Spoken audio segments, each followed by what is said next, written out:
So ఇక్కడ almost ఏవో కొంచెం ట్రాన్స్ఫర్మేషన్స్ అనేవి కనిపిస్తున్నాయి. అంటే కొన్ని huge transformations, not only little changes, huge transformations కనిపిస్తున్నాయి. ఓకే, సో మీ పర్సన్ కరెంట్ ఎనర్జీస్తో స్టార్ట్ చేద్దాం. ఇది ఒక general collective and timeless tarot reading. So just take what resonates. Okay, the first card 3 of Wands, 2 of Wands. Okay, so ఇక్కడ చెప్పాను, ఇప్పుడు అదే ఎనర్జీస్ ఇక్కడ రాబోతున్నాయి. హ్యూజ్ ట్రాన్స్ఫర్మేషన్స్లో ఇక్కడ ఈ person lot of responsibilities and lot of financial ప్రాబ్లమ్స్లో ఉన్నారు.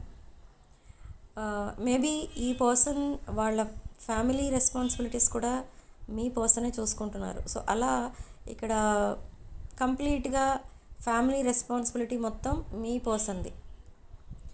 కానీ ఈ పర్సన్కి ఎవరైనా సపోర్ట్ ఇచ్చేవాళ్ళు ఉన్నారా వెనక, లేదా ఈ పర్సన్కి ఒక మంచి బిజినెస్ కానీ ఒక మంచి జాబ్ కానీ ఉందా అని అంటే అలాంటి ఫైనాన్షియల్ సక్సెస్ లేదు ఈ పర్సన్కి. కెరీర్లో సక్సెస్ లేదు. ఏదో చిన్న జాబ్ చేస్తూ ఆర్ బిజినెస్ చేస్తూ ఏదో దాంట్లో బిజీగా ఉంటున్నారు, అదే తన కెరీర్ అనుకుంటూ. కానీ ఇక్కడ యూనివర్స్ ఏం చెప్తుందంటే ఈ పర్సన్ చాలా రెస్పాన్సిబుల్ పర్సనే. వాళ్ళ ఫ్యామిలీ రెస్పాన్సిబిలిటీస్ అన్నీ ఈ పర్సనే చూసుకుంటున్నారు. అండ్ ఆల్మోస్ట్ ఈ పర్సన్ ఒక కమిటెడ్ రిలేషన్షిప్లో కూడా ఉన్నారు. So now what is the situation and what is the situation between you and this person? అంటే ఇక్కడ ఈ పర్సన్ ఎలాంటి డెసిషన్ తీసుకోబోతున్నారు అంటే maybe they have to end something.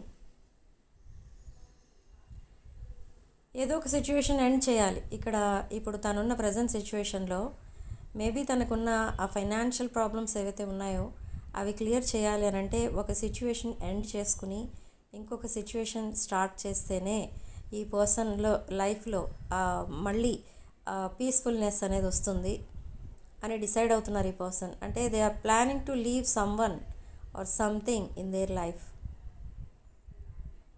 Okay, but మీ మీద మీ పర్సన్కి ఉన్న ఒపీనియన్ ఏంటి, ఫస్ట్ పడిన ఇంప్రెషన్ ఏంటి అంటే మీరు కూడా మీ పర్సన్ వాళ్ళ ఫ్యామిలీని ఎంత రెస్పాన్సిబిలిటీగా తీసుకుంటారో మీరు కూడా సేమ్ వే మీ ఫ్యామిలీని మీరంత కేరింగ్గా చూసుకుంటారు. మీ రెస్పాన్సిబిలిటీస్ అన్నీ మీరే చూసుకుంటూ ఉంటారు. అండ్ వాట్ ఎవర్ ప్రాబ్లమ్స్ మీ పర్సన్కి వచ్చేవో ఇన్ ద పాస్ట్, ఆ ప్రాబ్లమ్స్ అన్నీ కూడా ఈజీగా సాల్వ్ చేసి ఇచ్చేవారు మీ పర్సన్కి. You are problem solver. So what this person is thinking about you now అంటే ఈ పర్సన్ అసలు మీకోసం ఏమనుకుంటున్నారు ఎప్పుడు అంటే ఇప్పుడు తనకున్న ప్రాబ్లమ్స్ మీ ప్రాబ్లమ్స్తో కంపేర్ చేసి చూస్తే జస్ట్ ఆఫ్టర్ ఆల్ అంటారు మీరు. సో ఆ ప్రాబ్లమ్స్ని సాల్వ్ చేయాలి అంటే మీ సపోర్ట్ అవసరం అన్నట్టుగా ఫీల్ అవుతున్నారు ఇక్కడ మీ పర్సన్. కానీ మిమ్మల్ని అడగాలంటే కూడా ఈ పర్సన్కి ఇప్పుడు నచ్చట్లేదు. వై? బికాజ్ ఈ పర్సన్ మేబీ మీతో సరిగా బిహేవ్ చేయలేదు ఇన్ ద పాస్ట్. మీరు మీ పర్సన్ ప్రాబ్లమ్స్లో ఉంటే అది చూడలేక మీ పర్సన్కి చాలా హెల్ప్ చేసి ఉండొచ్చు. కానీ దానికి అట్లీస్ట్ థ్యాంక్స్ కూడా చెప్పని సిచ్యువేషన్లో పెట్టి మిమ్మల్ని ఈ పర్సన్ ఏవైతే ప్రాబ్లమ్స్ ఉన్నాయో అవన్నీ మీరు క్లియర్ చేసిన తర్వాత ఈ person suddenly they ghosted you, suddenly మిమ్మల్ని బ్లాక్ చేశారు ఈ పర్సన్. మీకు అర్థం కాలేదు ఎందుకు బ్లాక్ చేశారనేది. కానీ ఎందుకు బ్లాక్ చేశారు ఈ పర్సన్ అంటే ఇప్పుడు చెప్పాను కదా స్టార్టింగ్లో నేను, ఈ పర్సన్ ఆల్రెడీ ఒక కమిటెడ్ రిలేషన్షిప్లో ఉన్నారు కానీ అది మీకు తెలియకుండా జాగ్రత్త పడ్డారు. ఈ పర్సన్ ఆల్రెడీ ఒక కమిటెడ్ రిలేషన్షిప్లో ఉంటే మీరు ఈ పర్సన్ పైన అన్ని హోప్స్ అనేవి పెట్టుకోరు. ఓకే, సో అది తెలియకుండా ఈ పర్సన్ హైడ్ చేస్తూ ఆ ట్రూత్ ఎప్పుడు రివీల్ చేశారు అని అంటే ఆఫ్టర్ ఎవ్రీథింగ్ ఈజ్ సాల్వ్డ్. తనకున్న ప్రాబ్లమ్స్ అన్నీ మీరు క్లియర్ చేశారు. ఆ క్లియర్ చేసిన తర్వాత ఈ పర్సన్ తన రిలేషన్షిప్, తన కమిట్మెంట్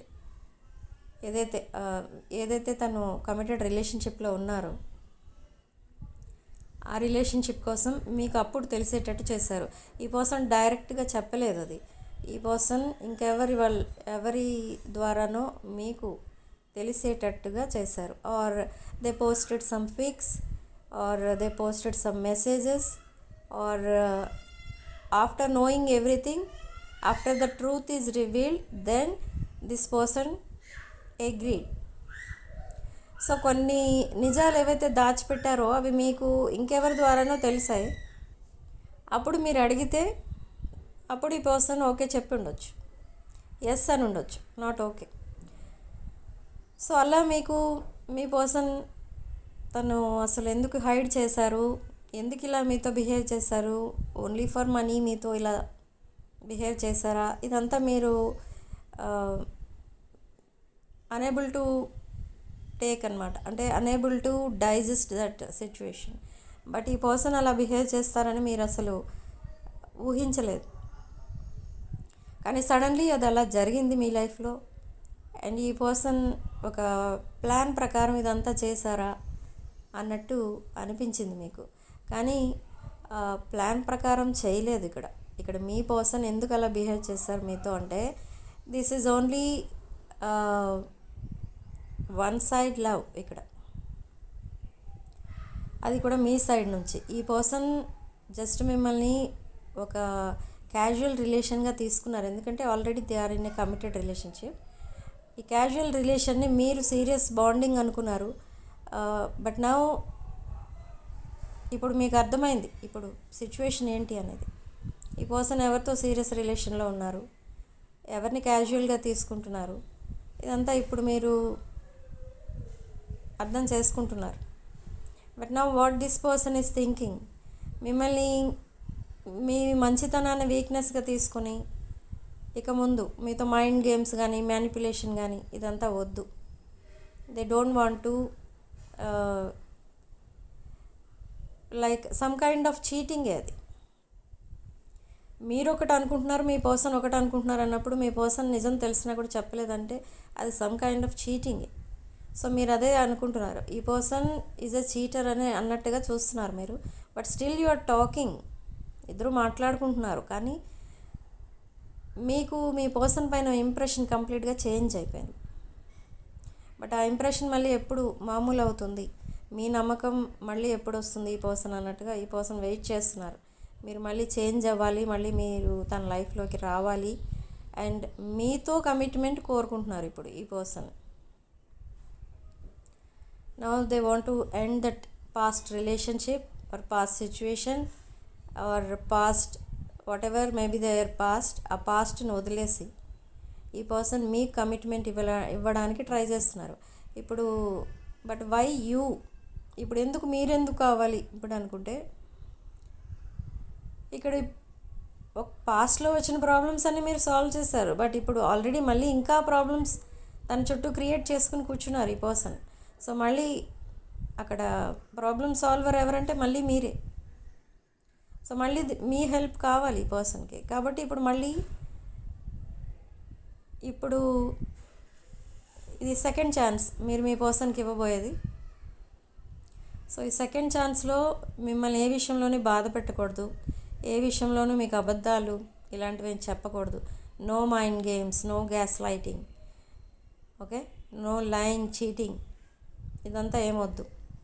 ఏం చెప్పినా కూడా చాలా ఓపెన్గా మాట్లాడాలి అని ఒక లాంగ్ కాన్వర్సేషన్ చేయడానికి రెడీ అవుతున్నారు ఈ పర్సన్. ఈ లాంగ్ కాన్వర్సేషన్లో మీరు ఏదైతే ఒక డెసిషన్ తీసుకోవాలని అనుకుంటున్నారో దానికి ఈ లాంగ్ కాన్వర్సేషనే ఒక బ్రిడ్జ్ అనమాట. సో ఆఫ్టర్ దిస్ కాన్వర్సేషన్ మీరు మీ పర్సన్తో కలిసి ఉంటారా లేదా కంప్లీట్లీ ఇంకా ఎప్పటికీ కలవకుండా సెపరేట్ అయిపోతారా అనేది డిపెండ్ అయి ఉంటుంది. ఈ కాన్వర్సేషన్లో మీరు ఏదైతే మాట్లాడుకుంటారో దాని మీద డిపెండ్ అయి ఉంటుంది. మీ పర్సన్ అంటే మీకు చాలా ఇష్టం, మీ పర్సన్కి కూడా మీరంటే చాలా ఇష్టం, ఆనెస్ట్గా ఉంటారు, ఇప్పటి నుండి. So decision is yours. Next ఈ పర్సన్కి సెకండ్ ఛాన్స్ ఇవ్వబోతున్నారా, ఈ పర్సన్ని మళ్ళీ యాక్సెప్ట్ చేయబోతున్నారా అనేది మీరు ఒక విష్ ఆర్ చాయిస్ ఏదైతే ఉంటుందో చాలా వైజ్గా చేసుకోండి. ఎందుకంటే you cannot rectify that mistake again. Okay, so this is your reading. So thank you for watching. Type 333 in the comment section and claim this positive energy. వీడియోని తప్పకుండా లైక్ చేయండి, hype చేయండి, అండ్ ఛానల్ని సబ్స్క్రైబ్ చేసుకోండి. Video మీ friends and ఫ్యామిలీకి share చేయండి. Okay, so video ఇంతతో వదిలేస్తున్నానండి. నెక్స్ట్ వీడియోలో మళ్ళీ కలుద్దాం. Sending love and light.